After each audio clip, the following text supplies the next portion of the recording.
আসসালামু আলাইকুম।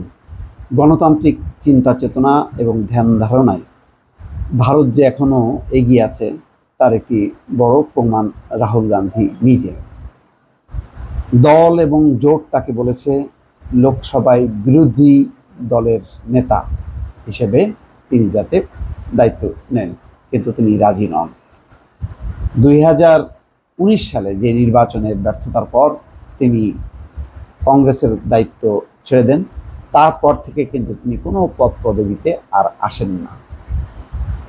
এর আগে অবশ্য সেই অবস্থাও ছিল না, বিরোধী দলের নেতার যেহেতু মর্যাদা হারিয়েছিল কংগ্রেস, সুতরাং বিরোধী দলের প্রধান হিসেবে যে তিনি বিরোধী দলীয় নেতা হিসাবে অবস্থান নেবেন সেই অবস্থাটা ছিল না। কিন্তু এবার তো রমরমা অবস্থা।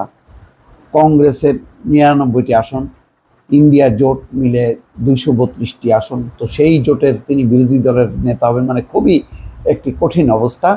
তার বিপক্ষে যদি ক্ষমতাসীন দল কিন্তু নড়বড়ে অবস্থা এবার, যে বিজেপিকে নির্ভর করতে হচ্ছে জোটের উপর, সেই সরকারকে মোকাবেলা করা এবার যথেষ্ট সহজ। এই সহজ হবার পরও রাহুল গান্ধী কিন্তু রাজি নন। তিনি যে 2019 সালে কংগ্রেস সভাপতি পদ থেকে অব্যাহতি নেন, তারপর থেকে তিনি কোনো পদ পদবি নেননি। কিন্তু তিনি ঠিকই ভারত জোড়ো যেই আন্দোলন কর্মসূচি ছিল সারা ভারতবর্ষ জুড়ে, এবং যার কারণে আজকে কংগ্রেস এবং ইন্ডিয়া জোট মনে করে যে এর কৃতিত্ব একেবারেই রাহুল গান্ধীর। রাহুল গান্ধী আজকে কংগ্রেসকে সেই অবস্থায় ফিরিয়ে এনেছে এবং একটা মর্যাদার আসনে নিয়ে এসছে। কিন্তু তারপরও রাহুল গান্ধী কিন্তু এই পদ নিতে আগ্রহী নন।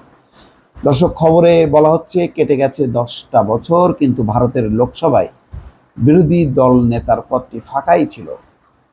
বিরোধী দল নেতা হবার জন্য লোকসভার মোট আসনের কমপক্ষে 10% পেতে হয় কোনো দলকে। 2014 থেকে 2024 এই কবছরে প্রয়োজনীয় সেই সংখ্যা পায়নি কোনো দলই। গত 5 বছরে লোকসভায় কংগ্রেসের মুখ হিসেবে দেখা গেছে অধীর চৌধুরীকে, কিন্তু এখন পরিস্থিতি পাল্টেছে। সদ্য সমাপ্ত লোকসভা নির্বাচনে 99টি আসন পেয়েছে কংগ্রেস, দ্বিতীয় বৃহত্তম দল হিসেবে উঠে এসেছে তারা। ফলে 10 বছর পর আরও প্রাসঙ্গিক হয়েছে বিরোধী দলনেতার পদটি। নতুন করে সামনে আসতে শুরু করেছে একটি প্রশ্ন, কে হবেন বিরোধী দল নেতা? সোমবার সন্ধ্যায় কংগ্রেস সভাপতি মল্লিকার্জুন খাড়গের বাসভবনে গুরুত্বপূর্ণ বৈঠক হয়। বৈঠক শেষে রাহুল গান্ধীকে সাংবাদিকরা প্রশ্ন করেন, তিনি কি আদৌ বিরোধী দল নেতার পদে বসছেন? রাহুল খানিকটা মজা করেই উত্তর দেন, খাড়গেজি তো আমায় হুমকি দিচ্ছেন। আসলে 24-এর লোকসভা নির্বাচনে কংগ্রেসের ভালো ফলের জন্য রাহুলকেই কৃতিত্ব দিচ্ছে কংগ্রেস। দলের নেতারা তার ভারত জোড়া যাত্রায় প্রশংসা পঞ্চমুখ। এবার রাহুল নিজেও 2টি লোকসভা কেন্দ্রে প্রতিদ্বন্দ্বিতা করে দুটোতেই জিতেছেন। কেরালার ওয়েনাড থেকে 19-এর নির্বাচনেও জিতেছিলেন তিনি। এবার ওয়েনাডের পাশাপাশি রায়বরেলির থেকে জয়ী হন। কংগ্রেস ওয়ার্কিং কমিটির পক্ষ থেকে সর্বসম্মতিক্রমে রাহুল গান্ধীকে বিরোধী দলনেতার পদে সংসদে বসার প্রস্তাব দেওয়া হয়, যদিও তিনি এই পদে আগ্রহী নন বলে সূত্রের দাবি। রাহুলকে সিদ্ধান্ত বদলের জন্য নানা পন্থা অবলম্বন করেছে তার দলের লোকেরা।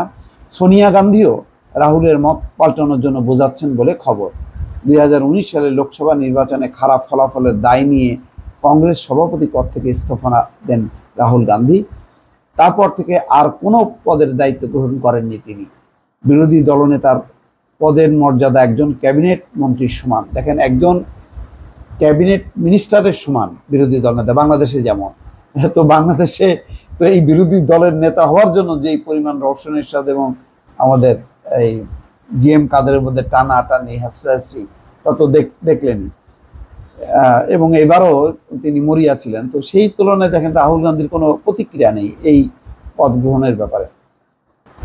কংগ্রেস নেতৃত্বের বক্তব্য, রাহুল বিরোধী দল নেতা হলে ইন্ডিয়া ব্লকের সদস্যদের সঙ্গে আরও ভালো সমন্বয় করতে পারবেন। তবে একান্তই রাহুল রাজি না হলে 3 নেতার কথা বিরোধী দল নেতা হিসাবে ভাবা হচ্ছে। তালিকায় রয়েছেন কুমার শেলজা, গৌরব গাগৈ এবং মনীষ তিওয়ারি।